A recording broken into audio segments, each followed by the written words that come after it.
Here is your Radio Theater Channel weekly podcast for download. The RTC still has the very best old-time radio on the live streaming. And if it's music you love, tune in to the RTC Music Channel, where this link and many others are on our website at oldtimeradiolisten.com. Now, here's Jim. Hello and welcome to the RTC Weekly Download. I'm your host, Jim Dolan. Well, this program will feature a couple of people you've probably heard in the past, Frank Sinatra and Lucille Ball. They both did radio, and we're going to give you two examples of that coming up right now. First up is an episode of My Favorite Husband starring Lucy, the quiz show from 1949. Then in 30 minutes, Frank Sinatra and Catskills Cover-Up from 1940. Now here's Lucy. It's time for My Favorite Husband, starring Lucille Ball. Hello, everybody.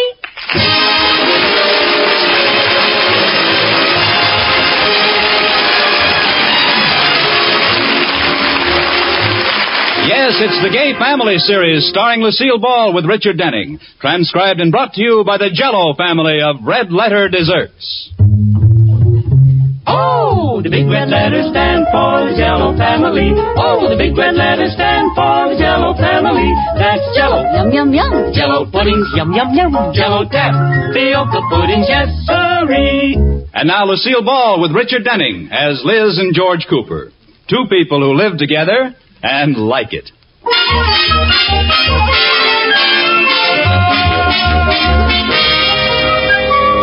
As we look in on the Coopers this morning, they're at breakfast. And from the way Liz is looking at George, she is either madly in love or has some ulterior motive in mind. George. You look so pretty in that blue shirt. Now stop the flattery, because you're not getting that new dress that's advertised in the paper. Oh, did you see the ad? Yes. Someone had cleverly pasted it on the bathroom mirror. Oh, those stores will do anything to sell merchandise. They're shameless. Yeah, well, George, now that fate has stepped in and brought the dress to your attention, may I buy it to wear to the club dance Saturday? It's only $89.50. Please, Liz. Not while I'm drinking coffee. $89.50 for one dress? Well, maybe I could do without the stole. Then it would only be $69.50. $20 for that roller towel with fringe? It happens to be crocheted with gold tassels on it. It's a steal. I thought it was a stole. Oh, never mind. Do I get it? I'll give you 3 to answer yes. 1, 2, 3. 4, 5, 6? 7, 8? Save your breath, Liz.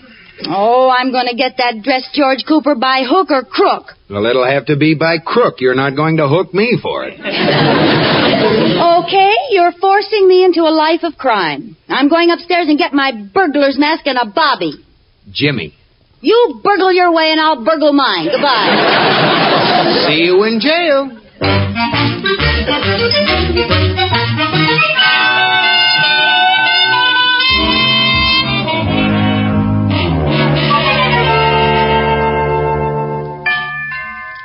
I'll get it, Katie. Liz, girl, hello. Oh, hi, Iris. Come on in. Sit down. Well, apparently I've stumbled into the nest of the bluebird of happiness. What's eating you? Oh, George won't let me have the new dress for the dance Saturday. I'll have to go in my old green dress. I've worn that 3 times. 5, but who counts?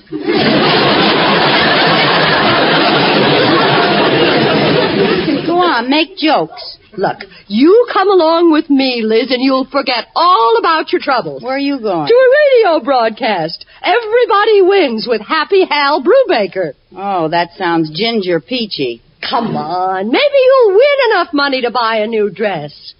Well, Who knows? Maybe you'll even be chosen Queen for the Morning.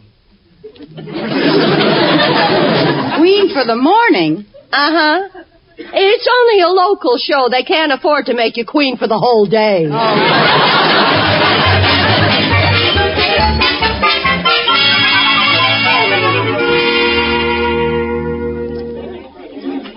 Quiet, everybody. We're going on the air. Liz, it was exciting, Liz. No, I don't know what I'm doing here.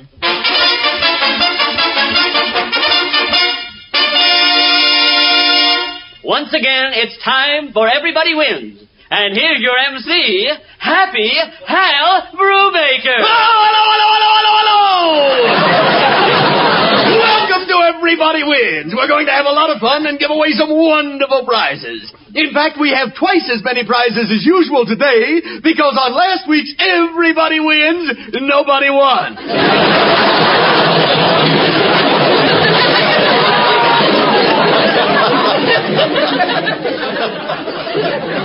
Why don't they call it Everybody Loses? Why don't you keep your big mouth shut? Here's a word from our sponsor. Grandma Grimes dares them all. Yes, Grandma Grimes, our sponsor, dares you to make this experiment. Take a mouthful of Grandma Grimes cold cream. And now close your mouth and exhale it slowly through your nose. And now try the same test with your own brand of cold cream. If you notice a difference, write and tell us, as we've never found anyone who can do this test. And now for the goody part of our show. Our first contestant today is going to be the redhead in the audience with the reddest hair. And here's our winner in the first row. Me? To you. Oh, but maybe someone has redder hair than mine. Oh, come now. Are you kidding, sister? What do you mean? At home, I'm a redhead. Next to you, I'm a brunette. You must give the henna rinse a henna rinse. Now, just a minute. Come on up here, madam. You have a chance to win $500. I don't care. No one can talk to me like... $500? That's right. Come right up here on the stage. Oh. Now, if you can answer a question correctly, you win. What's your name? Mrs. George Cooper. That's right, and you win $500! I do? Iris, I can get that dress now. You bet you can, and here's your money. Oh, thank you. But there's one little catch to it. What's that? In order to keep this check for $500, you have to cash it. Oh, that's all right. In the next 25 minutes. Oh. You have to be back here with the money before the program is over. Come on, Iris, let's go to the bank and get it. One more thing. What is it? You're wasting my time. You have to cash the check without telling anyone it's a stunt for Everybody Wins. Oh, you can trust me. I'm sure I can. But we hired someone to go along with you, and it would be a shame to cheat him out of a job. Oh. Here he is. Now, if you start to say the wrong thing, he'll say... Yes, he will. All right, Mrs. Cooper, you'd better get going. Now, you have 23 minutes to get the $500. Well, there's no hurry, Mr. Brubaker. I haven't really been fair with you. I should have told you. My husband is a banker, and I can go right down to the bank and cash this check. Mrs. Cooper, I haven't been very fair either. This program went on the air at 3 o'clock, and that's when the banks closed. Ah! Well, don't just sit there, Iris. Start running. We have to get to the bank before they leave.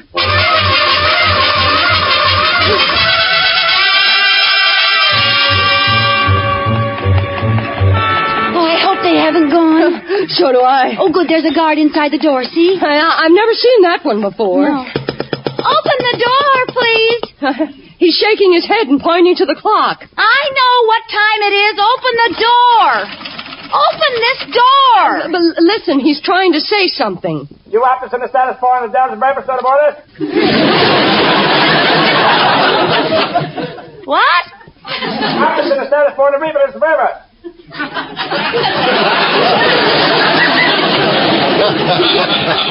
What did he say? Either I'm not a good lip reader or he's using some pretty strong language. Oh, I see George in there. You, George!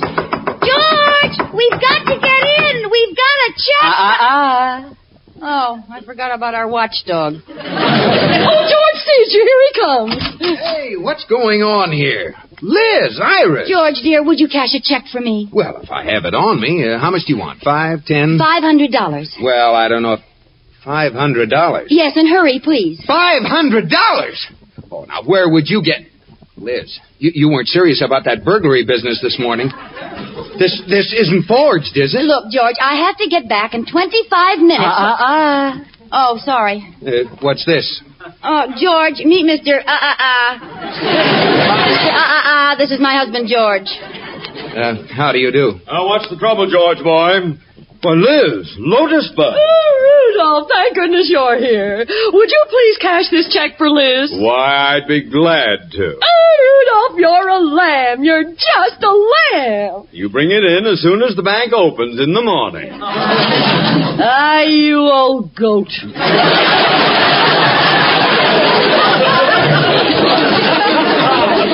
Old? Look, both of you, this is terribly important. And why, pray? Well, you see, Iris and I went down to the... Oh, I'm sorry. What's this all about, Liz? If I can just cash this check in the next... Oh, I'm sorry. Oh, Liz, we've spent 10 minutes already. Mr. Atterbury, cash this check for me, please. Sorry, Liz. Give me one good reason why. I'll tell you exactly why I can't cash this check. You see... Oh, I'm sorry.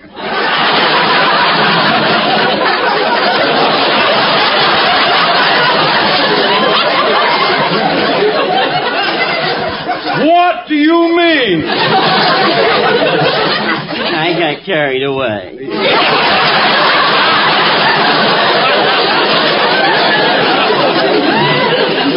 There's a state law that banks close at 3 o'clock.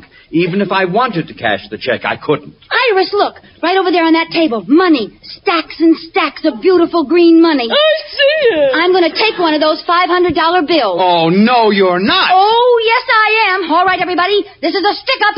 Raise your hands and line up against the wall. Liz. I'll shoot the first one that tries to stop me. Liz. Put your hands up. All right. Now may I finish? Yes. You haven't got a gun. Oh, I thought it was too easy. We're wasting time, Liz. How much time have we got left? 12 minutes. Come on, there's plenty of places to cash checks besides banks. Okay, let's go. Thanks a lot, you big misers.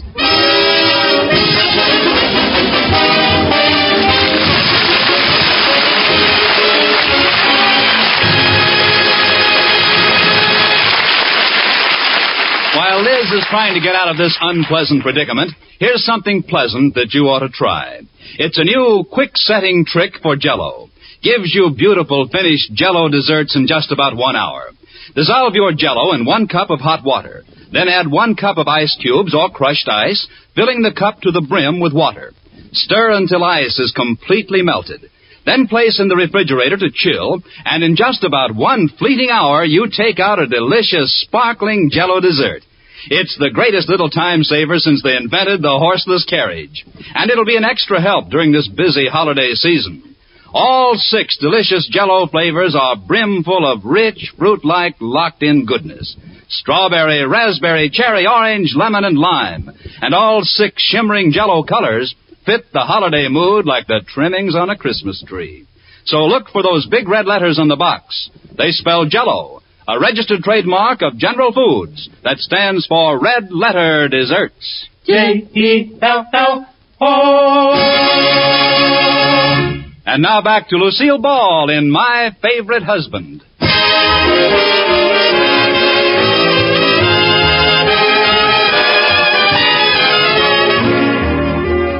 As we look in on the Coopers again, Liz and Iris have just left the bank to try to find another place to cash the $500 check from Everybody Wins, which Liz can keep if she can cash it in the next 15 minutes. George and Mr. Atterbury prepare to return to their work. George, boy, have the other employees gone home? Yes. Good. We can turn on the radio. I wouldn't want anyone to know we go over the books with Arthur Godfrey.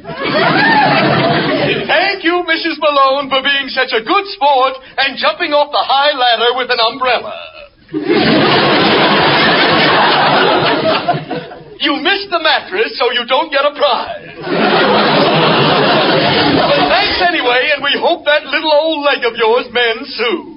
Oh, Oh, gad, boy, that's that awful Happy Hal Brubaker. Well, folks, we still haven't heard from Mrs. George Cooper. Mrs. George Cooper? I guess she's having more trouble than she thought with that check for $500, which she can keep if she cashes it. Oh, gad! That's why Liz couldn't tell us what it was. You numbskull! Why didn't you cash it for her? Why didn't I? Well, why didn't you big fat dope? What? Sir? Fill your pockets with money, boy. We've got to find those girls.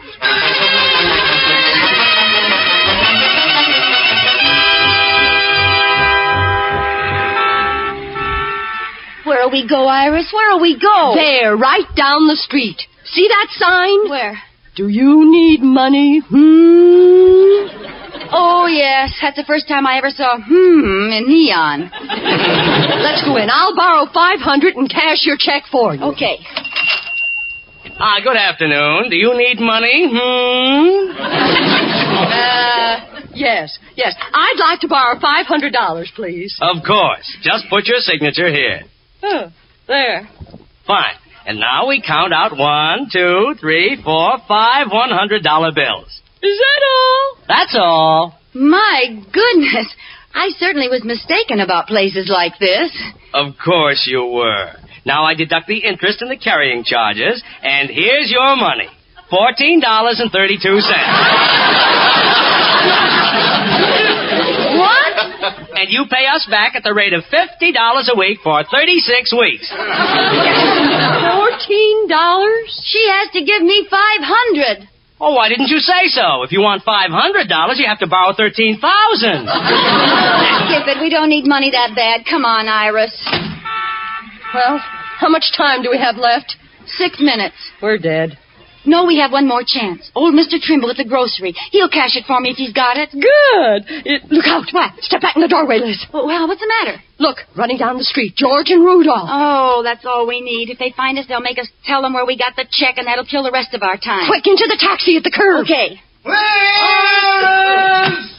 Trimble's grocery store driver. As fast as you can go.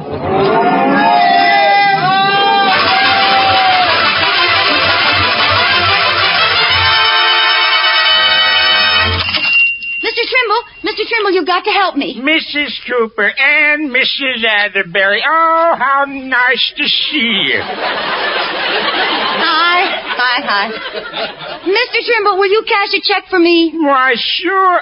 Oh, say, Mrs. Cooper, I'm glad you dropped in. Thank you. You know that eggplant I sold you last week? Yes. How did that cook up? Oh, fine. Now, here's the check. You know, I was worried about that. When you left the store, I said to Martha, and that's my wife, Martha. Yes, I know. Martha, I said I shouldn't have sold Mrs. Cooper that eggplant. It was a mite mushy. Yeah, well, it was fine. Look, I want you to cash a check for me, and I'm in a terrible hurry. Oh, well, why didn't you say so? If you're in a hurry, you shouldn't stand there jawing. I think his head's a mite mushy. Never mind. Here's the check, Mr. Trimble. Do you think you can cash it? Let me see.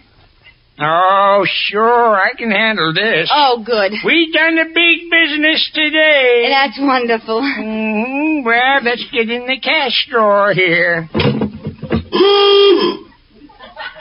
That's to tell me when anyone's in the cash drawer. Now, let me see here. 10, 20... 30 and 50. That's 1. 150. 250. 350. Please, I'll get all mixed up. Let's see now. 150. 250. 350. 450, 475. Yes, sir. Here she is. $5. $5? Mr. Trimble, look at that check again. Oh, my mistake. $50. No, look again, Pop. $500? Oh, dear. Oh, let me sit down. Oh, well, thanks anyway, Mr. Trimble. Iris, I guess we may as well give up and go back to the station.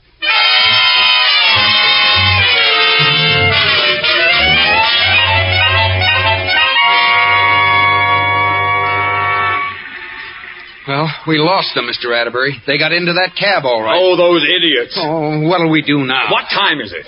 27 minutes past 3. We still have 3 minutes. Let's go down to the radio station and see if they're there.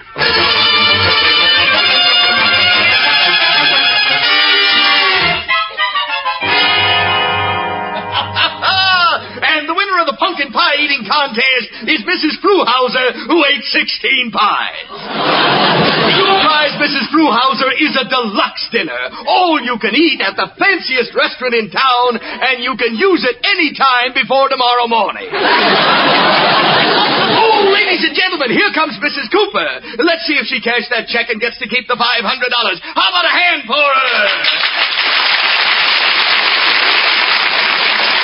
Well, Mrs. Cooper, how'd you make out? I didn't. I still have the check. Oh, that's a shame. Well, you have 2 whole minutes left. Whoopee. Now, don't give up. Maybe someone in our studio audience will cash it for you. Oh, sure.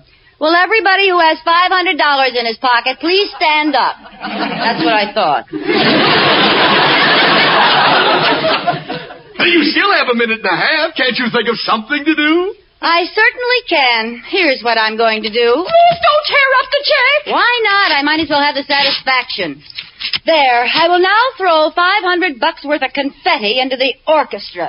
Here you are, boys. Spend it wisely. 1 minute to go. To go where? Liz! Oh, there you are. Thank goodness. We're in time. We've got the money here. $500. Oh, no! Well, where's the check? Check? Yes. Where is it? There. Sprinkled among the band members. You tore up the check? I didn't think I could cash it anywhere. 45 seconds to go. Oh. Don't stand there sniveling. Pick up the pieces. We'll glue it back together. 40 seconds. Iris, George, Liz, get busy. Into the band. Get it. Hey, I got some. I found some. 30 seconds. Give them to me and I'll fit them together. Here. 25 seconds. Well, here's one corner. 500, no cents. Al Baker. The brew is missing. We have it all but one piece. Part of the signature. Oh, look around, everybody. 10 seconds. I'm looking. So am I. 9 seconds. 8 seconds. 7 seconds. Down on your knees, everyone. 6 seconds. 5 seconds. 3, 2, 1. Oh, I'm so sorry. Oh, no. Oh, almost, Liz, almost. I was going to buy my new dress with the money. Mrs. Cooper, now that it's over, old Meanie Brubaker has something to ask you. What? Why didn't you ask the man who went along with you if he could cash the check? What do you mean? He had $500 with him all the time, with instructions to cash the check if you asked him. Why, you dirty...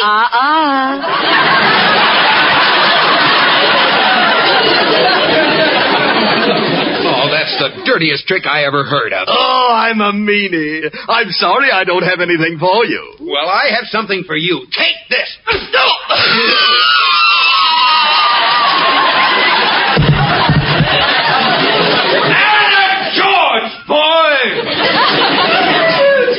Thank you, George. That was worth $500. It was worth $589.50.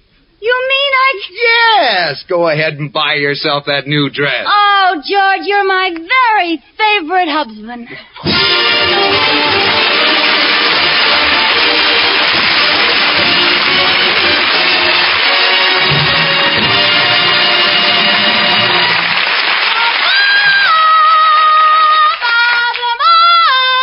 Yes, Lucille, what's the score tonight? Tonight, Robert, I'm going literary.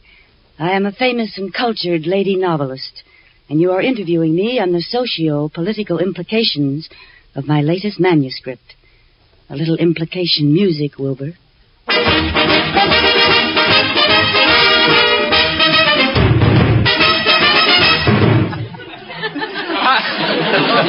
How do you do? Hello there. I'm looking for the famous novelist Elizabeth Doppelfinger Hoppenschmeiss. Elizabeth Doppelfinger Hoffenschmeiss. Yes. Speaking. You? Yes, I am she. Well, I want to talk to you about your new novel. Oh, yes. And what was the name of that?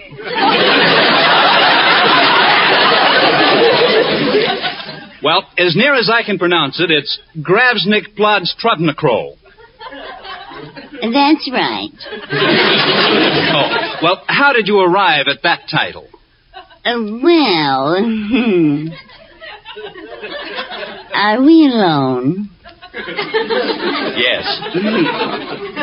I got my fingers one key too far over on the typewriter.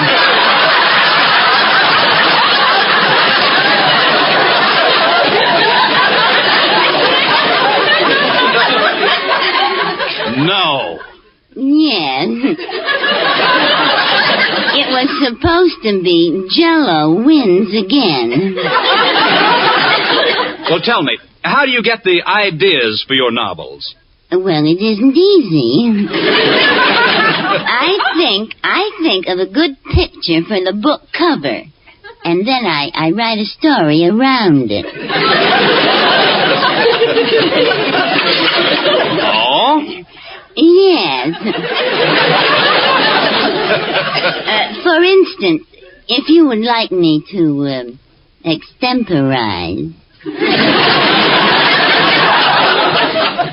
Please do.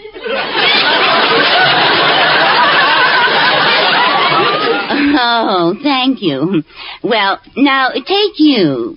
Ooh, that's a good idea. Come here. Now, just... Oh, strictly business, huh?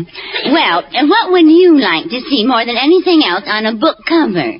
A bowl of Jell-O. You would? Yes, Jell-O with its 6 delicious flavors. Strawberry, raspberry, cherry, orange, lemon, and lime. Yes. Jell-O that makes you think of the real ripe fruit itself. You don't have a feel for the romantic novel. Kiss me. Now, what would you like to see? Jell-O, because the flavor is locked in and can't get out with your first delectable spoonful. Jell-O with the big red letters on the box. Oh, he's a stubborn one, isn't he? Kiss me again. Now, look, you can kiss me from now until doomsday and you won't be able to change my mind. Who cares? Think of the fun I'll have trying.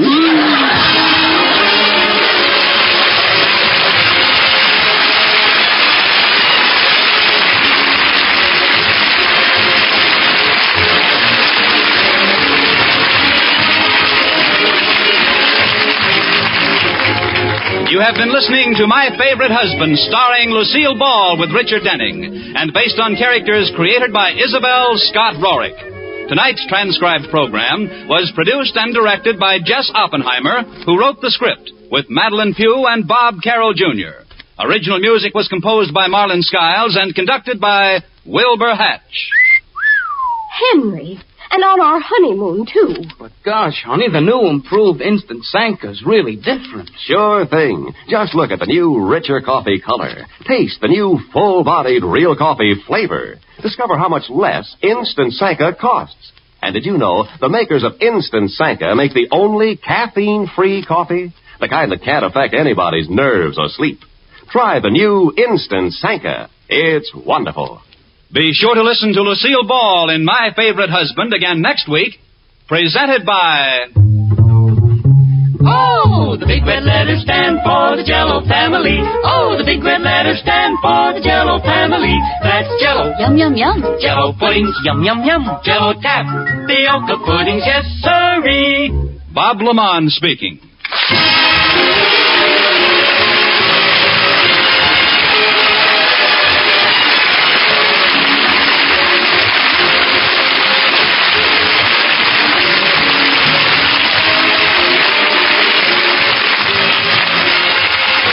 This is CBS, where you hear my favorite husband every Saturday night, the Columbia Broadcasting System.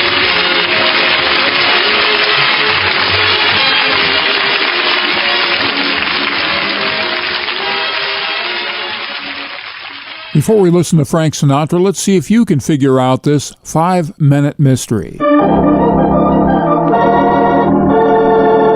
Another 5-minute mystery.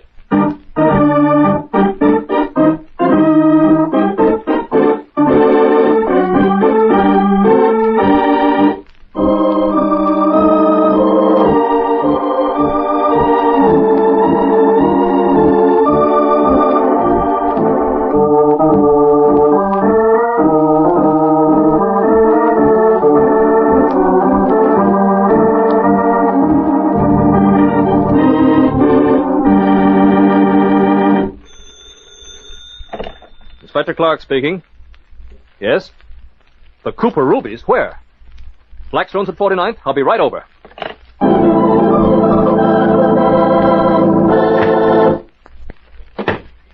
Oh, come in, Inspector. Oh, this is terrible, terrible. And to think that we took such precautions. I just can't understand it. Now, just a moment, Mr. Blackstone. Just calm down a bit and tell me what's happened. I'll tell you what's happened.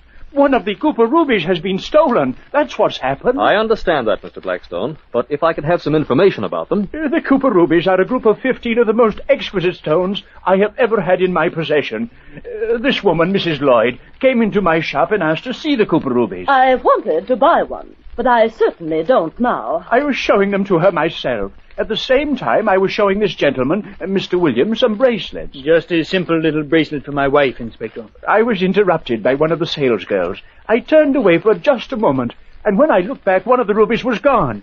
Now I ask you, who other than one of these two could have taken it? Your assumption is quite sound, Mr. Blackstone. I'm very much afraid I'm going to have to ask you two to be searched. Why, of all the Leave your bag here on the desk. Mr. Blackstone's secretary will assist you in the other room. Mr. Williams, I'll search you in Mr. Blackstone's office.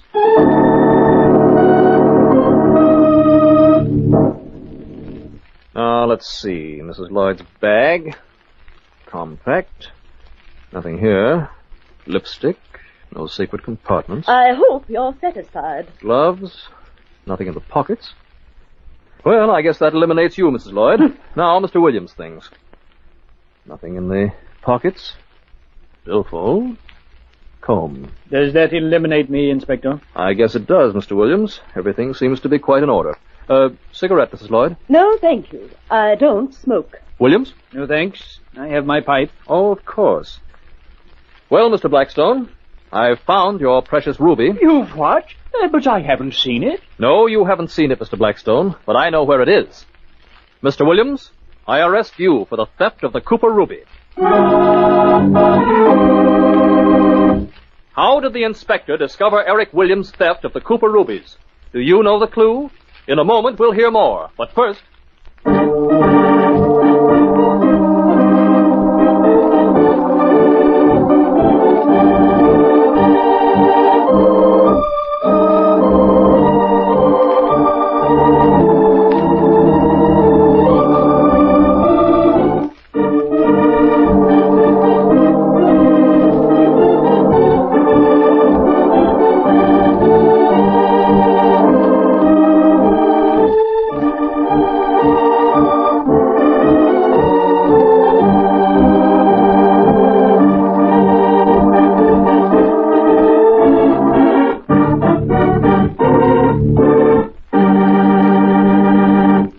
And now, let's see what Inspector Clark has to say. But I don't understand. Where is the ruby, Inspector? Well, Mr. Blackstone, when I asked these two people to submit to be searched, I knew the guilty one would hold out. For a moment, I thought I was licked. We seemed to have all their possessions, yet nothing was evident. Only when I offered Mr. Williams a cigarette did I notice that he was smoking a pipe. Here, Mr. Blackstone, is your ruby, concealed in the bowl of this pipe.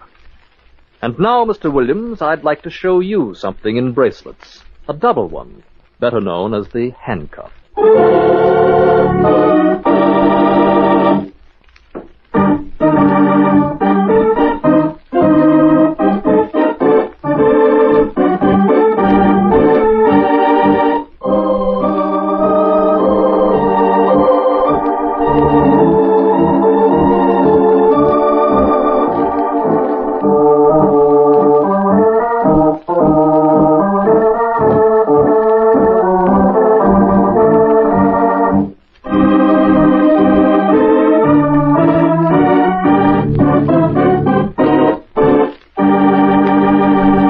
now Rocky Fortune, the Catskills cover-up from 1954. Presenting Frank Sinatra, transcribed as Rocky Fortune.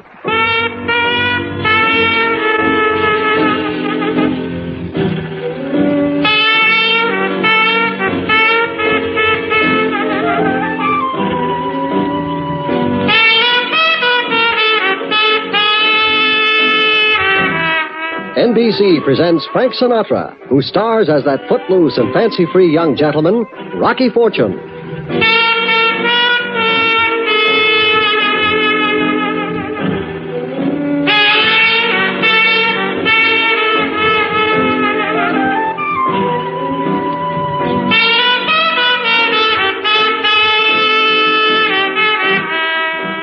Hi. Say, if you ever vacationed up in the Catskill Mountains, you've probably heard of Mama Greenspan, the best cook between the Waldorf and Grossingers. Mama runs Greenspan Villa, which was quite the place to go before son Larry started to gamble away the profits. I did a hitch there as assistant social director a couple of years back, and last week I got a call from Mama asking me to pinch hit for a few days till she could find a new social director. Before I got through, I was not only a social director, I was almost a funeral director at my own death.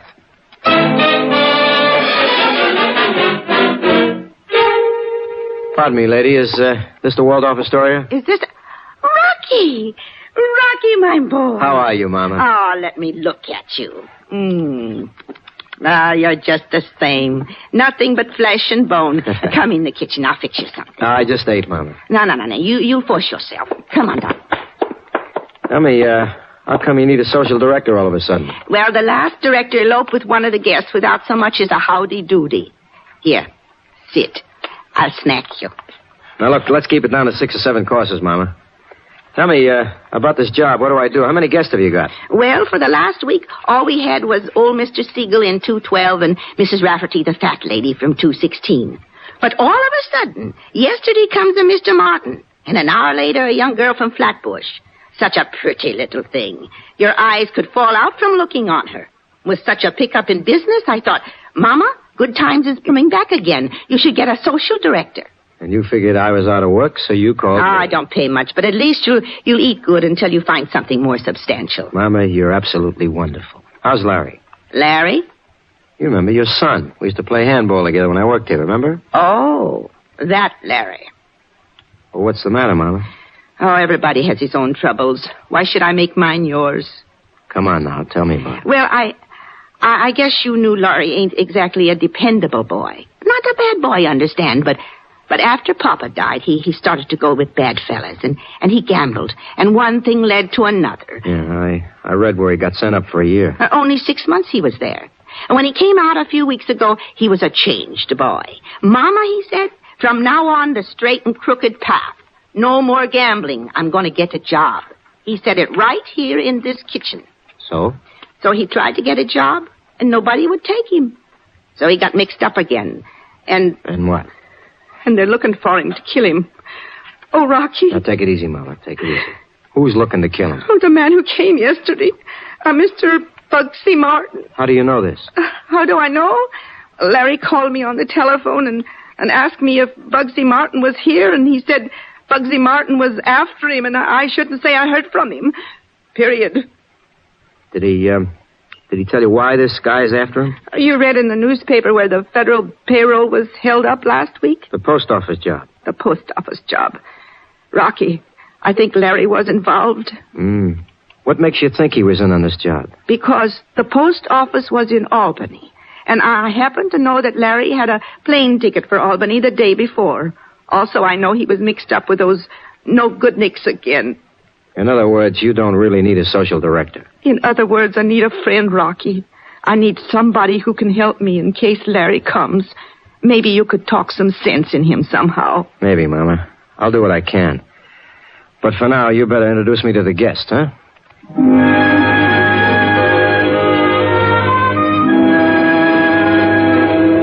Mama took me out on the porch where the 3 paying guests were rocking back and forth. The first was Bugsy Martin, a tough-looking character with a bulge under his arm where the artillery was stacked. Seated next to him was a fat lady dipping into a box of nuggets, and next to her was a very jazzy-looking blonde with a mind like Billy Dawn. Ladies and gentlemen, I want you should all meet our new social director, Mr. Fortune. This is Mr. Martin. Where's the matches? Hi. Mrs. Rafferty. Mrs. Rafferty is a widow. Call me Gertrude. How are you, Gertie? And this is Miss Miller. Hello. What do I call you? Call me anytime. Are you for real? I mean, flesh and blood? Mostly blood. You ain't, married or anything? Mind if I touch you? Steady now, I'm ticklish. Well, it isn't that I'm bold or anything, Mr. Fortune, but I have a 1-week vacation, understand. My boss, Mr. Marcus, went to Florida. So I said to myself, Gloria, why not go to the mountains? Maybe I'll meet some young man and I have a little fun and meet a lot of people and who knows, you might even make the acquaintance of somebody worthwhile. So? So I had to pick a week when every place was booked up except here. For 2 days now I've been sitting on this rocking chair till I'm chair sick. You know, I haven't even seen a delivery boy.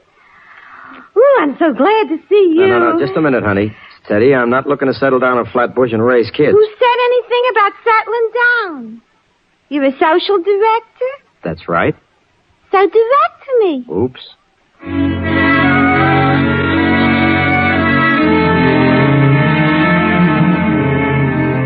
I'm just beginning to enjoy my new job when Mama comes out and interrupts me. It seems that old Mr. Siegel, who is not feeling well and can't leave his room, would like his lunch brought up.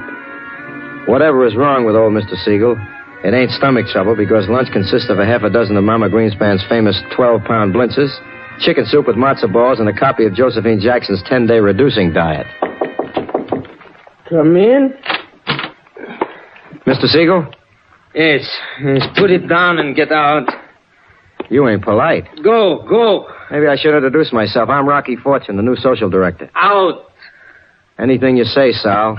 I'll just put the tray down here. I'm sorry, the cover fell off. Clumsy ox. It's all right. I'll just put it back on and... Well. What is it? Excuse me, Mr. Siegel, but this note just fell out of one of the blintzes. Give it to me. Sure. Now get out. Not for a while. What? I said not for a while.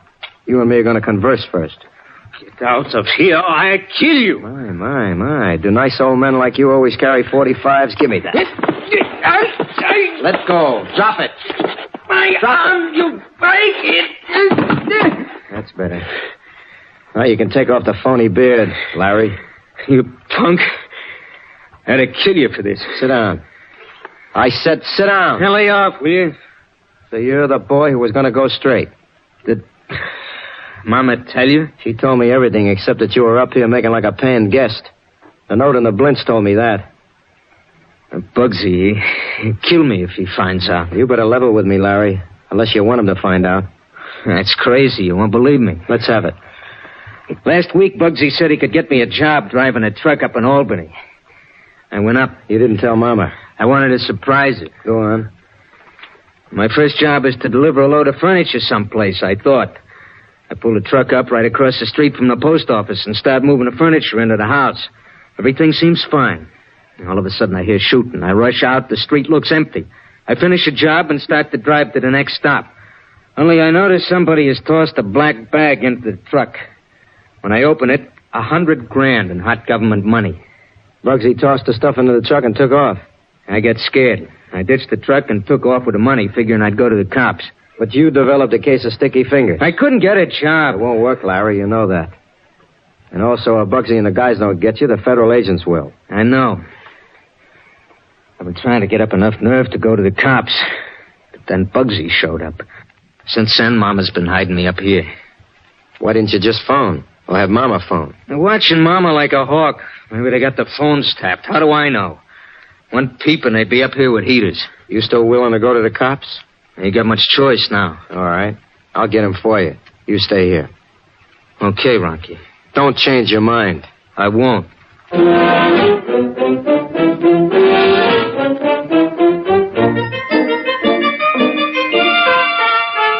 I leave Larry Greenspan in his room and head down to the kitchen to tell Mama the news. She's just tasting a ladle full of kreplach soup when I come in. Mama. Oh, you frightened me. I'm sorry. Listen, Mama, can I use the phone in your office? Why not? I just talked to Larry. Oh, you found out? Didn't you want me to? Come on, tell me, Mama. Somebody could hear. So you met Mr. Siegel? Uh-huh. He says to call the gentleman with the blue suits and order one today. Oh, you're not joking, Rocky. He's willing to turn over the money, too. Now, the main thing is to make sure that Bugsy doesn't... Shh. Somebody's by the door. Hold it. Hi. Oh, excuse me. I just came in to see if there wasn't something in the icebox I could nosh before lunchtime. Help yourself. Here's a piece of strudel. Oh, that's fine. Thank you. Excuse me for interrupting. Perfectly all right. You were saying? I'll make the call. Keep Bugsy out on the porch. Anything you say. Oh, Rocky, I'm so happy he decided to go to the police. You have no idea. I hope they treat him good. Take it easy, Mama. We're not in the clear yet. I'm going to call a buddy of mine in the New York department. He's a slob, but he's an honest cop.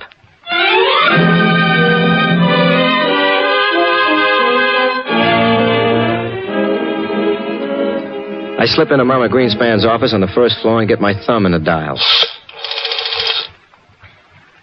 Operator, I want the New York City Police Department. Person to person to Sergeant Hamilton J. Finger, First Detectives. That's right. Yeah, I'll wait. Hello, Hamilton? Rocky. Listen, how'd you like to be promoted to Chief of Detectives? I got the loot from the Albany post office job. Also, a friend of mine can finger the crooks for you. No, I'm cold sober. This is a nice guy who got made the patsy. Will you treat him decent? Good. I'm up at Mama Greenspan's in a Borscht Belt. You been? Okay, I'll see you.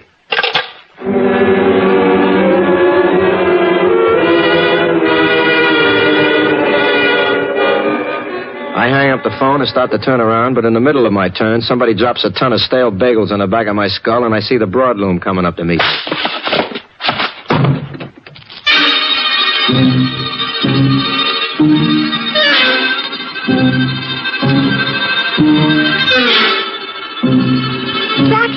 Rocky, wake up!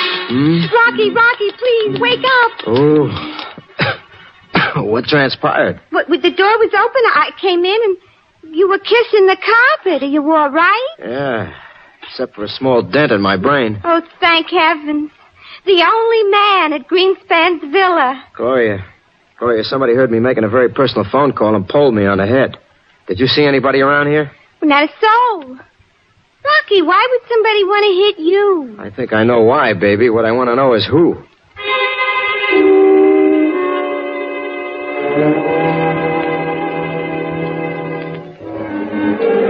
I stagger to my feet, and I'm on my way up to old Mr. Siegel's room for a conference when I run right into the arms of Sergeant Finger, which is like running into a wounded rhinoceros on the charge. Oh! Take it easy, Rock. You could get hurt. Oh, I don't usually bump into guys with concrete chests. What'd you do, take a rocket ship? Police helicopter. What's up? Come on, I'll show you. This way. This better not be no wild turkey hunt, Rocky. Here's the room here.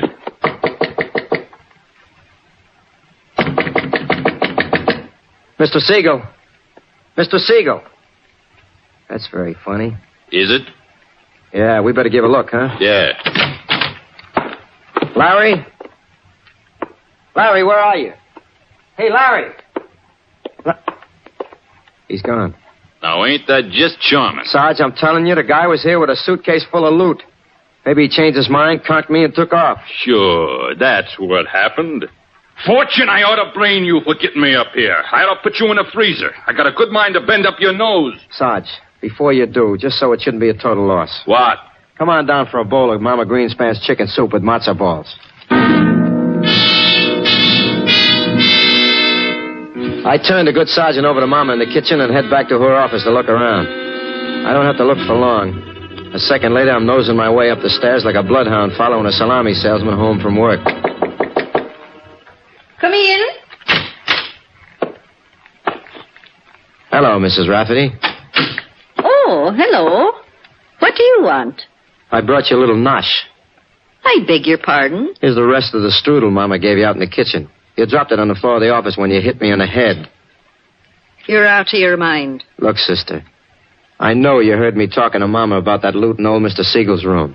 You figured maybe you could grab off a small hunk, so you knocked me out and went up there. Only you're a very nervous eater, so you left a trail of strudel crumbs all the way up from my body to the room. What do you want? Where's the money? I don't know. Why don't you ask Larry? I will. And if you don't know anything about it, how do you know who Larry is? Well, I just assumed... You just assumed you were talking to a schnook. Now, look, miss. There's a homicide man downstairs right now. Are you going to level with me, or do I turn you over to him? Oh, please, no. I'm not a criminal. I've never done anything. Except what? I overheard you and Mama in the kitchen, and I put 2 and 2 together.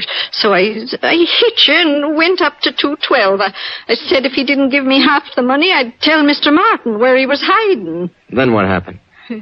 He gave me $5,000. I never had that much money in my life. Here. It's in this drawer. Take it. Please take it. I don't want it. I don't know what made me do it. And you don't know where he is? Oh, honest, I don't. He was still in the room when I left. Honest, Mr. Fortune. All right, sister. Now, look, you stay right here and hang on to this $5,000 until I get back with the law. And don't think you're going to pull a disappearing act. Matter of fact, you don't look like you're going to win any prizes in the Olympic dash.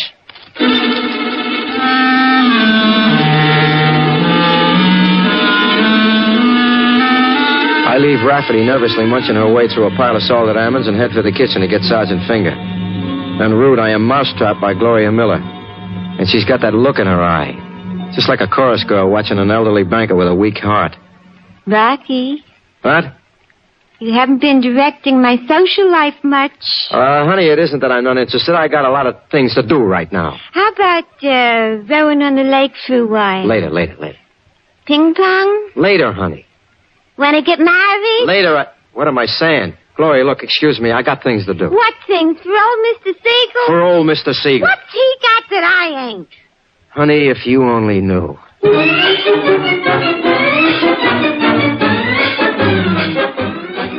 I bust into the kitchen where Hamilton Fingers just about to lower himself into his third bowl of chicken soup and tell him I finally got part of the loot.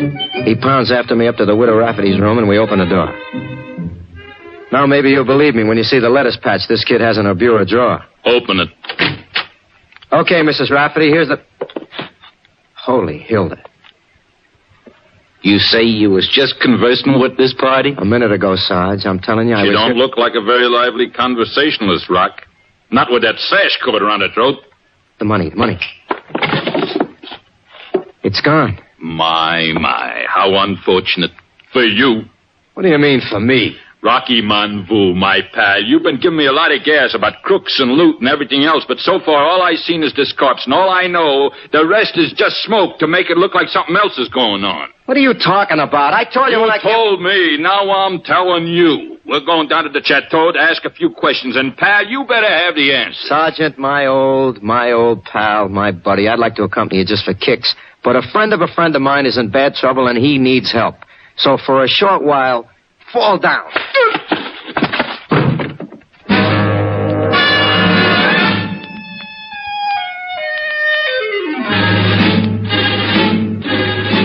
The sergeant settles gracefully into a pile of blubber, and I shut the door behind me. First stop is old Mr. Siegel's room, and guess who I find there? Well. Oh, Rocky. Uh-huh. You looking for something, Gloria? No, I thought maybe you were here. Sure. So you were looking for me in the dresser drawers and under the carpet. You can't tell where you find a man sometimes. Say, that's very funny. Come on, what are you doing here? Honest, Rocky, I was looking for you. Who turned this room upside down? That's how I found it. Look at me.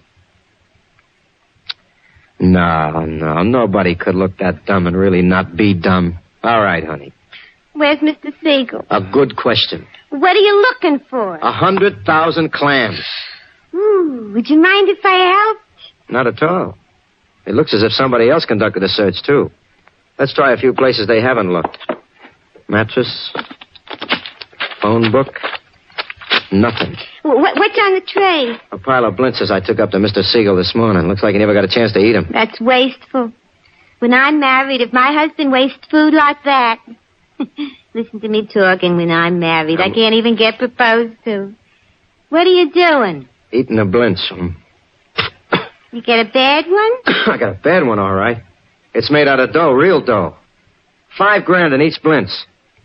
What do you know? Larry must have hid the money here after Mrs. Rafferty put the bite on him.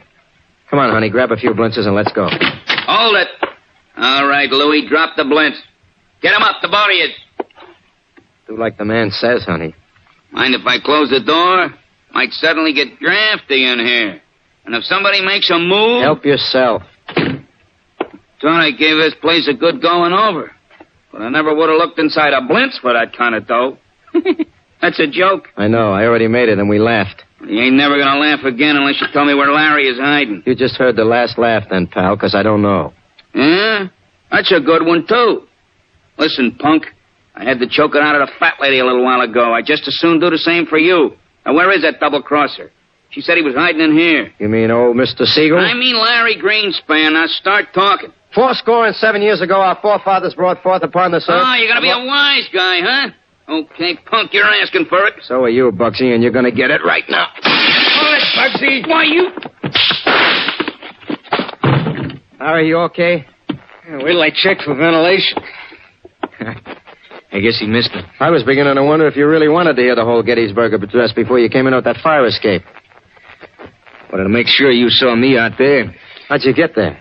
When the fat lady said she'd squawk to Bugsy, I decided maybe I better get a change of room for an outside exposure. The cop get here?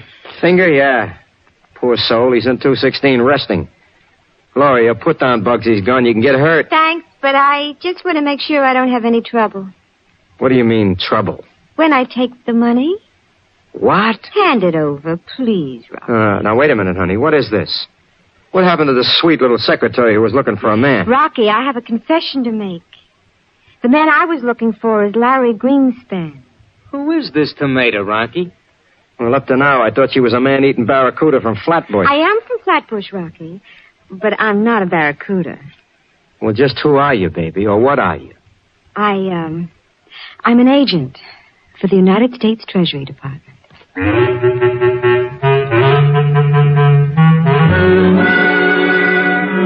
Well, you can never judge a T-man by the rustle of his bustle, I always say.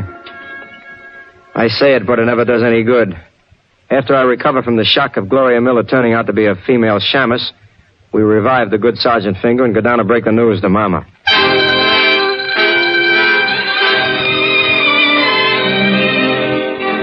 That's the way it is, Mama.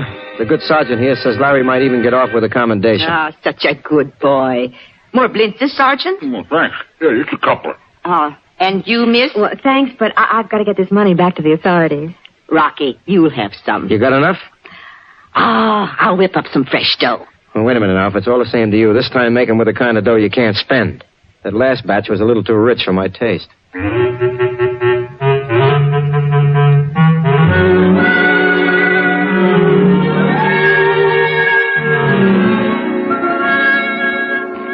Now, to tell you about next week's transcribed adventure, here's Frank Sinatra as Rocky Fortune. Hi. There's an old saying, never look a gift horse in the mouth. But with pen and cheek, I now write me a new saying. Never look a gift blonde in the eyes. She was blonde because her hair told me so. That was the only proof I had. She didn't walk, she insinuated. She was from New Orleans, and her name was Lou, and believe me, brother, Lou was no lady. When I saw her, I said to myself, I dig this babe. She almost dug me, too, right into her grave. I'll tell you about it next week. Visit with Fibber, McGee, and Molly tonight on the NBC Radio Network. You have been listening to the Radio Theater Channel Weekly Download. Check out our continuous stream at www.otrlisten.com. And join us next week for another Radio Theater Channel Weekly Download.